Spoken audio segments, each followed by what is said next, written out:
is BTV, your home for memorable entertainment. We have issued a Viper 6 alert day for Sunday as we track a strong cold front moving into the southeast. This will bring us some strong winds, heavy rain, and there is a chance of a few tornadoes. I'll break down all the details with a look at the latest futurecast coming up. Now at 10, a relief grant to help those affected by Hurricane Helene. Which counties qualify and how you can apply. And a budget battle in South Carolina, why the governor is pushing for more funding for school safety. Your news at 10 starts now. Live from Television Park, this is WJBF, News Channel 6 at 10 on MeTV. Good Friday evening, everyone. I'm Jenny Montgomery. Thank you so much for joining us. Coverage you can count on begins with relief groups continuing to help clean the damage from Hurricane Helene. The Augusta CSRA chapter of Habitat for Humanity has received $100,000 in grant money. For now, it will go toward those living in Richmond and Columbia counties. You must apply to be accepted, then follow a process to receive the funds. What we do is we go and we see if we can repair it, or we can work with a subcontractor to repair it, and then we go ahead and pay that on their behalf. And if they have insurance funds, they can contribute back, which would stretch our dollars even further. But we cover whatever your insurance isn't covering. To apply, just find the story on our website, WJBF.com. It's time now for a first look at the forecast. For that, we turn to our chief meteorologist, Jenna Petracci. Well, it's a nice night. Not much going on this Friday evening. Temperatures not too chilly yet, and we remain dry. Right now on our Terry Lambert Hyundai Skyview cam looking into Swainsboro, a nice calm Friday evening. And as for our almanac, you can see in Augusta we made it to 81 degrees. That puts us 10 degrees above our average of 71. And our low today was 45, which is right on track with our average of 44. Around the CSRA, temperatures are now 10 degrees warmer in Augusta, Aiken, and Waynesboro, and even down in Millen than they were yesterday. So that's putting us still in the upper 60s in some spots.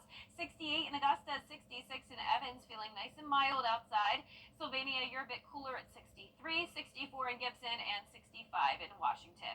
You can see we do have some cloud cover primarily to the south of, say, Burke County, and more clouds down in South Georgia. Now, this is the low pressure system that we're going to be watching very closely this weekend. It's already wreaking havoc across Missouri with a confirmed tornado warning now, and then a few more storms developing around Arkansas and Mississippi, and then down in Texas. Now, this isn't even as bad down near Mississippi and Louisiana as it will be on Saturday. It's going to be looking a lot worse than that, and we'll get into that in a moment in the full forecast. But for our dew points tonight, they're already starting to rise. We're seeing the 50s, so more moisture is moving in thanks to that southeast wind. Now up to 10 miles per hour in Augusta, 9 in Aiken. Looking ahead, you can see tomorrow remains dry. Will be warm and breezy all the way up to 84 degrees. Now, Sunday is the day that we have that Viper 6 alert day for the chance of severe weather, and that will all be followed by a cool down on Monday, and we'll go back to sunshine. I'll have a look at everything you can expect coming up in the full forecast, but back to you, Jenny. All right, thank you, Jenna. The budget debates happening at the South Carolina State House could affect the safety of your child's school. Caroline Yaffa explains how. Though the number of school resource officers has grown in recent years, there are still 177 schools in South Carolina without an SRO on campus. It's just one of the things Governor McMaster wants changed by this year's budget. First, with law enforcement officers, but we also wear several hats: mentorship, law-related educators, and things of that nature. Officer Kalima Grant has been a school resource officer for Westwood High School for 4 years. A school resource officer is a member of law enforcement whose goal is to prevent crime and keep students safe in schools. The Department of Public Safety decides which schools receive money for an SRO. The officer's presence in the school, especially in this climate now, is needed. Governor McMaster asked the General Assembly to give an additional $21 million of recurring funds to get an officer in every school. A spokesman for the governor sent us this statement that reads in part, "The governor will continue to urge the General Assembly to finish the job this year and protect the students, teachers, and staff at these remaining schools." But the House Ways and Means Committee provided only an additional $3.7 million to the SRO section of the budget, which falls short of the governor's goals. Representative and member of the committee, Neil Collins, says some counties have spent local money on SROs. Some of the more wealthy districts to get the state to pay for the SROs, and I completely understand that. And I'm not opposed to that. It's just we're trying to get our arms around what exactly is the situation. Grant says it's crucial to have an SRO in every school. I lead a female mentorship group here called Ladies of the Castle. I know for a fact that I've impacted lives, and that is the most rewarding. Representative Collins says his main goal for this budget cycle was increasing the teacher's starting salary. In Columbia, I'm Caroline Yaffa. 10 more books could be banned from South Carolina classrooms and libraries. The Instructional Materials Review Committee for the Board of Education held a hearing yesterday. All 10 books challenged by a Low Country woman were banned for violating the state regulation of materials that depict sexual acts. The State Board of Education will take a final vote on the books at its meeting April 1st. So far, the board has banned a total of 11 books. A new bipartisan federal bill to make home ownership more affordable is gaining support. The goal of the Homes for Every Local Protector, Educator, and Responder, or HELPER Act, is to provide a new home loan program for teachers and police officers, firefighters, and medical first responders. It would eliminate their upfront home purchase costs and monthly mortgage insurance premiums. Georgia Senators John Ossoff and Raphael Warnock, along with one Florida senator and one from Louisiana, all sponsoring the bill. Columbia County leaders looking at a resolution to provide property tax relief. This comes after leaders decided to opt out of the statewide homestead exemption. Leaders are now considering a new plan in the form of Resolution 2510. The state currently gives a $2,000 homestead exemption, but this resolution would raise the local homestead exemption to $10,000. Keep in mind, property taxes for Columbia County homeowners are 40% of the home's value minus the exemption number. As of December, the average home price is $300,000. If we give this exemption that we're talking about now, instead of $238, you're going to pay taxes on $230. You then multiply that number after you've had all your deductions taken off of that side times the millage rate. And as the Board of Commissioners continues to lower the millage rate, obviously a lower number on this side and a lower number on this side ends up being a lower number for the taxpayer. And I think that's what we're really looking at. The Board of Commissioners will discuss this resolution at their meeting next Tuesday. The annual Wet Paint Party hosted by the Greater Augusta Arts Council gives members of the Augusta arts community a chance to sell their original art, and it gives art lovers a chance to buy local art. This year's theme was the Roaring Twenties, and leaders with the Arts Council tell us why local art matters. We have galleries, not enough, and there are so many artists that may be considered emerging that wouldn't have another opportunity to share their art. And I mean, art is everywhere, right? So we need to see it. We're thriving, we're growing, we're doing some big things, and there's so much more to come. To learn more about the Greater Augusta Arts Council, just go to our website, WJBF.com. Coming up, the Aiken County Animal Shelter is working to change the luck for pets in need of forever homes. We'll have the story after Jenna's forecast.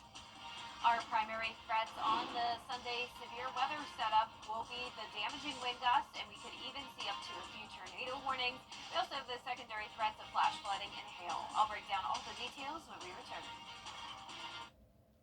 WJBF Series drivers try their luck in Vegas, where Austin Hill hopes to stay hot, I deserve to race for a championship. while the rest of the field looks to take him down. This guy is the one to watch. The NASCAR Xfinity Series. Coverage begins Saturday at 4 on CW6. Brought to you locally by Busby's Heating and Air. When quality matters, call Busby's. Trusted since 1945.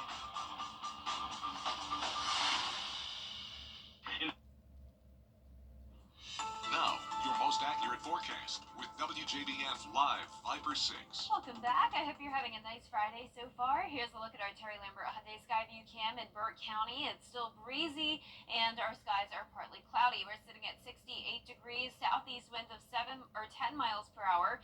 Dew points have climbed into the lower 50s, and around the CSRA, we're still pretty mild out there with low to upper 60s across the board. So not too chilly tonight. Now our satellite radar is still showing some cloud cover down in our southern line counties. Other places are nice and clear. And then we have that strong low pressure system with a warm front and cold front in between. And and up towards the north of that occluded front, we do have some very active weather on this Friday evening. Confirmed tornadoes, severe thunderstorm warnings, you name it. And then out towards the west in Texas, we even have a line of some storms developing along that cold front as well. Now for us tomorrow, we don't have to worry about any severe weather. It's just going to be a warm day all the way into the mid 80s in some spots. A lot of moisture and warm air coming in ahead of that front. And of course, that's what will fuel the possibility of some severe storms by Sunday. But in the meantime, get out and about tomorrow and enjoy the warm weather. If you want to play pickleball tomorrow, just remember to stay hydrated, as it will be the warmest day we've had in a while, up to those mid 80s. And then that storm setup on Saturday is unfortunately not looking too good for our friends out towards Alabama and Mississippi. If you do have family members or loved ones out in Birmingham or places like Meridian, Mississippi, you need to get into contact with them and make sure they're aware that they are under a rare high risk of severe weather. And this will be throughout the day on Saturday, and this threat continues until 8 a.m. on Sunday for our neck of the woods. Notice that enhanced risk for our far western counties. That's where there's going to be the higher likelihood of a few tornadoes. Then this transitions down to a slight risk as we go into 8 a.m. to around 3 p.m. on Sunday. But all of those hazards are there, so we could be tracking some damaging winds, some flash flooding within those heavy downpours, tornadoes, and hail. But once again, my primary concern here will be those damaging winds and also a few weak and short-lived tornadoes. But for tomorrow morning at 6 a.m., it will be mostly cloudy, winds coming out of the southeast still. Once again, nothing to worry about on our Saturday. Cold front comes through early Sunday morning, right around 8 a.m. That's when the worst of it will be across the metro. And then as we go through time, we're back to clear skies by Sunday afternoon, and we will have some cooler air coming in for our St. Patrick's Day.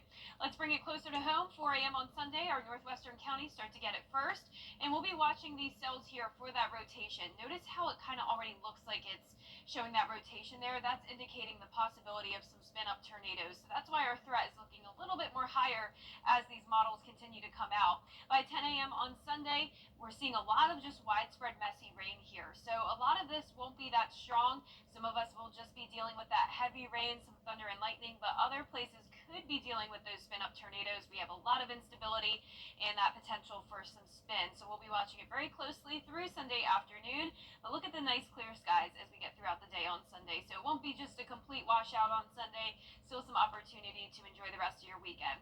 So our highest threats will be the wind and tornadoes. Hail would only be up to around 1/4 of an inch, and that flooding threat is looking pretty low since this will be pretty fast moving. Winds will start to gust up to 30 miles per hour on Saturday evening, and then as this line comes through on Sunday morning, we'll see gusts up to 45 miles per hour, and of course those could be higher than that if we do have severe thunderstorm warnings. Your 10-day forecast is showing us back to beautiful sunshine Monday through Wednesday of next week. Our next chance of rain will come in on the first day of spring. A few showers back in the forecast with a high of only 68. So some cooler days in store for us, but a very warm day tomorrow. All right, we'll take it. Thanks a lot, Jenna. St. Patrick's Day isn't until Monday, but you can get a lucky head start and find someone to celebrate with this weekend. The Aiken County Animal Shelter is hosting a Change Your Luck event where you can adopt a dog or cat. The usual purchasing and adopting fees are waived. All of our dogs are fee waived, so we have sponsors for everybody, and then we do have a few cats available too, and they're going to be $10 adoption. We have so many here, so we've taken in over 200 since January, just puppies, almost 900 dogs and cats total. So it's been really overwhelming for us. So when somebody comes to adopt a dog or cat from us or puppy, they're already spayed and neutered, they're microchipped, they've had all their vaccinations. The adoption event is tomorrow from 11 a.m. to 4 p.m. We have 2 days left until Augusta's St. Patrick's Day parade. The Irish American Heritage Society says the parade will return to Broad Street this year. It'll leave the James Brown Arena parking lot beginning on 7th Street, make the way to Broad Street, and end at 6th. The 48th annual St. Patrick's Day parade takes place Monday. It kicks off at 2 p.m. Coming up, the latest on the federal funding plan, how lawmakers prevented a government shutdown. Those details after the break. The death of a loved Coming up, the Clemson Tigers are moving on to the ACC tournament semifinals against Louisville. Stay tuned to hear what Coach Brad Brownell has to say about the matchup in sports. How do you become the largest outdoor power equipment? 7262330. See you there for the grooviest party of the year. Now, WJBF sports coverage you can count on. The Clemson Tigers are semifinals bound in the ACC men's basketball tournament after narrowly beating SMU 57-54 for their 9th consecutive victory. They tipped off against Louisville at 9:30 p.m., looking to adjust their game on both ends of the floor. We've got to guard as a team, develop a plan to try to, make it hard for them. And then offensively, we got to relax and just play better. We got to relax, enjoy this moment a little bit more, and not play so stressed. And head coach Brad Brownell's team was certainly tested in the quarterfinals round of the tournament, with SMU leading most of the second half. Now, Chase Hunter led the team with 21 points, and defensively, the Tigers held SMU to 54 points, as fewest points allowed in the ACC tournament since 1980. And now Clemson's still in the hunt for that first ever ACC title, facing off against the Louisville team for the 16th time overall in program history. This game is still ongoing. And the 24-ranked Pacers are the number 2 seed heading into the first round of the NCAA Division II men's basketball tournament. Their opponent, Catawba, is somewhat familiar, as the Pacers beat them 81-79 in the second game of the regular season. Now, the Augusta men are also playing at Columbus State. They'll take on Lenore Rhine. Now, if both of these teams win, they will face each other on Sunday, 5 o'clock. The News Channel 16 will be on site for both of these games. Now, due to inclement weather, AU's tip time is set for 10 a.m. USC Aiken will now play at 12:30 p.m. On the gridiron, half a dozen Clemson football players participated in the Tigers Pro Day. Tight end Jake Briggingstool recorded over 500 yards on offense this season, second on the team with 7 touchdowns. Now, linebacker Barrett Carter, he recorded 82 total tackles in 14 games last season. Both players are ready to showcase what they can do in their NFL professional careers. Any team that drafts me, they're getting a guy who's going to add value from day one, like a natural day one leader, someone who's not afraid to call anybody out, someone who's a winner. I've been a winner my whole life, and I don't plan on stopping that anytime soon. That's just a hint of what teams will get if they draft me. I was talking about the draft, to be able to be a guy that's a prospect for the draft, really cool, surreal moment for me, honestly. It's a dream come true. The decision makers, they definitely know what I can do. I'm looking forward to it. And in college baseball, the 4th-ranked Clemson Tigers opened up conference play with a 2-1 win over Notre Dame, thanks to Aiden Knack's career-high 12 strikeouts. He retired the last 13 batters he faced.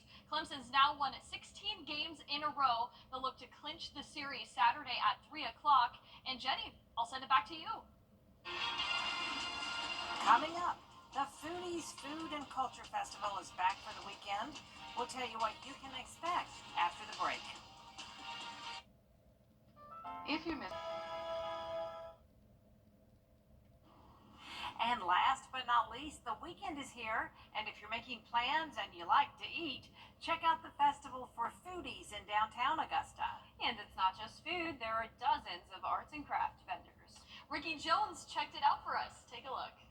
The Foodies Food and Culture Festival brings foodies of all ages to Reynolds Street for a deliciously good time. Food is food and culture.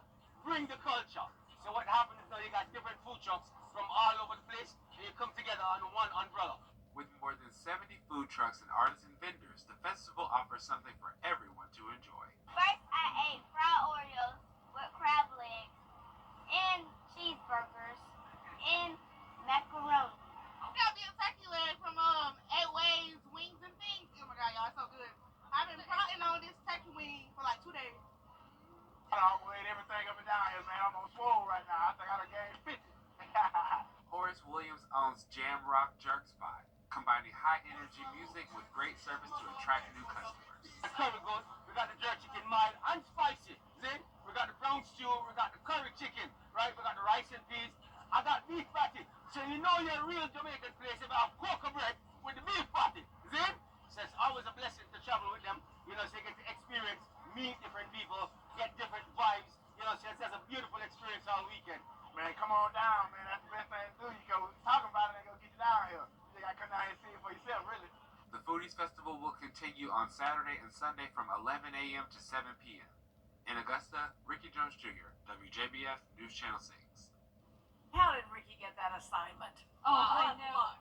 I'm jealous. And speaking of the festival being on Sunday, I'm glad it doesn't start until 11 a.m. because that's when the storms will be past us. But we do have that Viper 6 alert day on Sunday due to the threat of some strong storms.